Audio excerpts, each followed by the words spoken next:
Muy bien, en este tercer y último video vamos a intentar colocar todo lo referente al final de lo que es el Tribunal de Cuentas, ver el tema de la Defensoría del Pueblo y observar lo relativo al control interno de la Administración Pública Nacional y dedicar 2 o 3 palabras acerca de la Oficina Anticorrupción.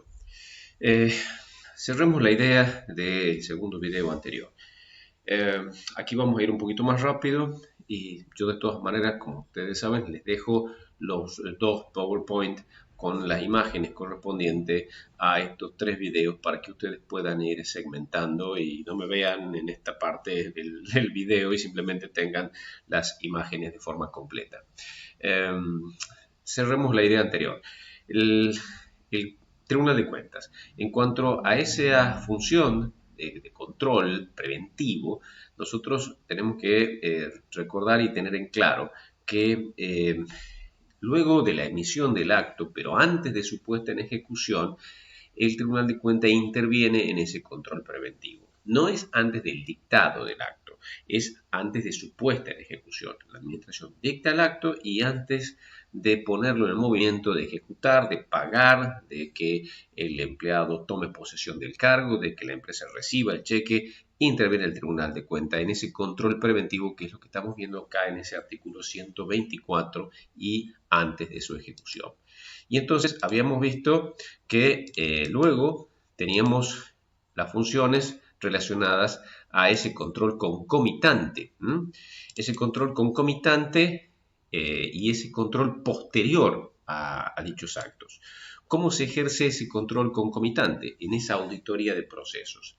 Es decir, la administración tiene un devenir constante en el manejo de los recursos públicos. Y ustedes imaginen, por ejemplo, en una obra pública, donde se están pagando certificados de obra pública a medida que la obra pública, ya lo van a ver en la unidad correspondiente, la empresa necesita ir cobrando mes a mes o periódicamente. Entonces esa auditoría de procesos y ese certificado de obra pública, si corresponde con esa obra ejecutada, va a corresponder a lo que se está haciendo en esa ejecución patrimonial determinada. Entonces ahí va a intervenir el Tribunal de Cuentas y luego ustedes van a observar que al final de la ejecución de la obra va a haber ese control posterior. Pero mientras tanto se va dando un control concomitante en una partida en una escuela que se entrega para la compra de refrigerios o de lo que corresponda. Todo el tiempo ese control concomitante de ese proceso, coetáneamente y en la sede de cada delegación, por ejemplo, especialmente, se va a dar este control concomitante. Una vez que finaliza la ejecución de esa partida presupuestaria, nuevamente hay un control posterior a través de esa rendición de cuenta que es en el artículo 126 de la Ley de Administración Financiera. Entonces, acá detengámonos un poquito en las funciones jurisdiccionales de ese Tribunal de Cuentas. ¿Recuerdan la unidad 1 cuando teníamos esas funciones que materialmente la podíamos indicar como administrativas, funciones materialmente legislativas, funciones materialmente jurisdiccionales? Bueno, acá el Tribunal de Cuentas, este órgano independiente, va a tener un juicio de cuentas y un juicio de responsabilidad patrimonial. Presten atención porque esto sí vamos a preguntar. En el juicio de cuentas tenemos en cuenta la falta o irregular rendición de las cuentas de gestión de ese funcionario en la partida presupuestaria. Todo lo que involucre el manejo de dineros públicos hace un aspecto formal que el funcionario tiene que permanentemente informar y dar cuenta de esa gestión hacia el Tribunal de Cuentas. Es decir, todo que perciba, todo aquello que el funcionario vaya a transferir, vaya a pagar o vaya a tener en custodia, ese movimiento de esa cuenta, piensen en una cuenta bancaria, tiene que estar permanentemente auditado, controlado por ese tribunal. Si ingresa tanto, entonces puede ser que no haya una responsabilidad patrimonial, puede ser que no haya un faltante, pero ese funcionario la haya tenido a esa cuenta, a ese manejo, a ese patrimonio, no en debida forma. En cambio, en el juicio de responsabilidad patrimonial, ya del artículo 151, lo que tenemos ya es un perjuicio fiscal. Hay un hecho, hay una omisión susceptible de ocasionar ese daño y el Tribunal de Cuentas en este caso va a hacer un cargo fiscal y le va a aplicar las sanciones. Entonces, en suma, en el juicio de cuenta puede no haber una responsabilidad patrimonial, puede no haber desaparecido la camioneta de la Dirección Provincial de Vialidad, el dinero puede estar en la cuenta, pero la camioneta desapareció por 3 meses y aparece. Y en el juicio de responsabilidad patrimonial, la camioneta no apareció. Por eso les digo, en el juicio de cuentas, el Tribunal de Cuentas lo que va a observar es si ese movimiento, por ejemplo, de esa cuenta bancaria fue regular a lo largo del periodo. Imaginen un funcionario que saca ese dinero, lo trabaja y después a los 4 meses lo devuelve. Entonces, mira, el dinero no faltó, ahí está en la cuenta, pero ¿qué hizo durante esos 4 meses con ese dinero? Entonces, ahí hay una falta o irregular rendición de las cuentas de gestión de esa partida presupuestaria, aunque no haya técnicamente un perjuicio fiscal concreto porque no faltó ese dinero. ¿Se entiende, no? Es decir, en el primer momento, en el juicio de cuentas, hay una irregular rendición de cuentas de algo de una gestión y ya en el juicio de responsabilidad patrimonial es cuando hay realmente un daño o un perjuicio efectivo. No apareció la camioneta, el dinero de la cuenta se la pagó un tercero, etc. Bueno, muy bien. A esto les dejo como parte práctica, como una cuestión que le puede interesar. Googleen tribunaldecuentas.gov.ar y busquen en los acuerdos como ejemplos de acuerdo. Uno, por ejemplo, va a esta pestaña y encuentra, fíjense qué bien organizado que está, porque le pone el texto del acuerdo acá en la parte de esta solapa, el número de acuerdo, la fecha del acuerdo, el expediente correspondiente y hay un pequeño memo resumen de lo que se trata, ¿no? Y acá hay aspectos relacionados a cuál es la repartición, la cual está auditada. Y entonces tomemos uno de ellos, hacemos clic y fíjense, en junio de este año hay un expediente que se refiere al sometimiento a control preventivo de una resolución de ¿quién? Del Instituto de Previsión y Seguridad Social. ¿Qué hizo este ente? Hizo lugar a un reconocimiento de mayores costos solicitado por una firma. ¿Por qué?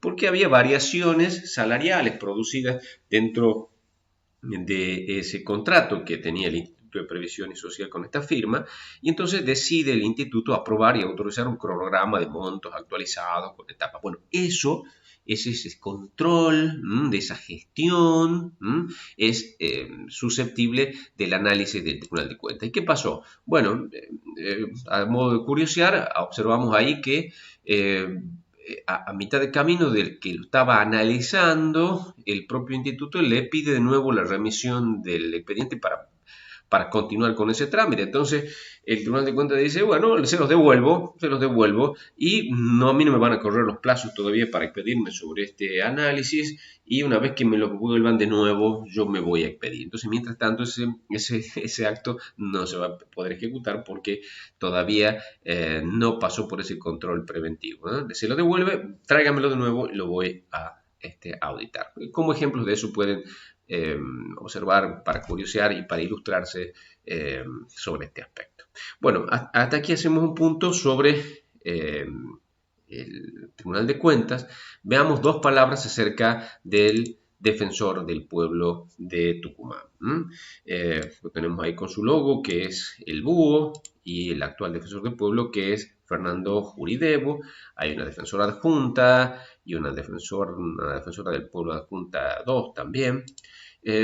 Digamos rápidamente que el Defensor del Pueblo, un poco para replicar la idea de la nación, en materia de ideas, es un órgano unipersonal, independiente, con autonomía funcional y autarquía financiera, que lo designa la legislatura, por mayoría de los miembros, en una sesión especial para eso. El mandato también es por 5 años, prorrogable por un periodo más, y observe también ahí la diferencia con los periodos políticos de 4 años que tenemos en la legislatura, en el Ejecutivo, y le da las características de que solo es removible por juicio político. Se le da esas características necesarias al instituto de independencia, de imparcialidad, de discontinuidad con el orden digamos, de las elecciones políticas.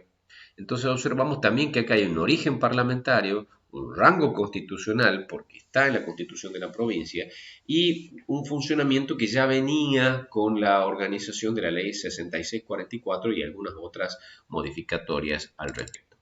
Eh, eh, ¿Cuáles son esas atribuciones y deberes que tiene el defensor del pueblo? Bueno, como réplica de la nación, pero a nivel local, repetimos, es decir, por cuestiones y situaciones que se refieren a la administración pública local, provincial. Entonces, recuerden eso cuando demos el ejemplo o cuando tomemos algún tipo de examen o práctico.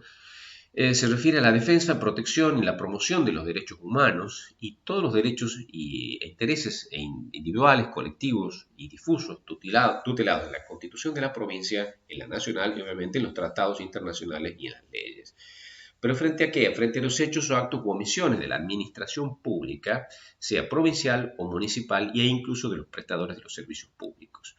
Todas estas actuaciones son gratuitas para el ciudadano y en ese aspecto la actuación tiene una plena autonomía funcional, no recibe instrucciones de ninguna autoridad y por lo tanto puede intervenir con absoluta objetividad ante la administración, exhortándola a esas conductas. Ustedes ven la página web del sitio de la Defensoría, está bastante completa porque indica cuál es la variedad que tiene en ese punto y sobre todo ha incidido en materia de servicios públicos, en materia de salud y educación. En alguna de esas pestañas pueden ir curioseando si les interesa. En suma, ¿qué nos interesa saber?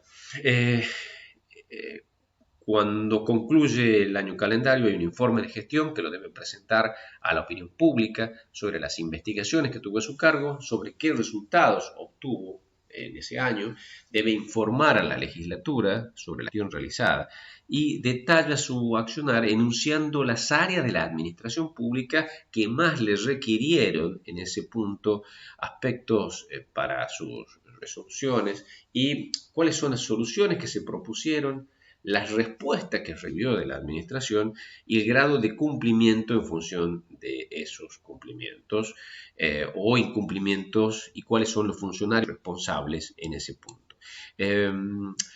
Yo diría que hagamos otro video más para que sea más cortito, más fácil de subir y cerrar entonces hasta acá. En suma, entonces aquí en este tercer video lo que hicimos fue observar un panorama de lo que es el final del Tribunal de Cuentas, sobre todo en materia de juicios de cuentas y de responsabilidad, y observar someramente el trabajo del defensor del pueblo, que también tiene esa legitimación para iniciar acciones judiciales ante la justicia provincial.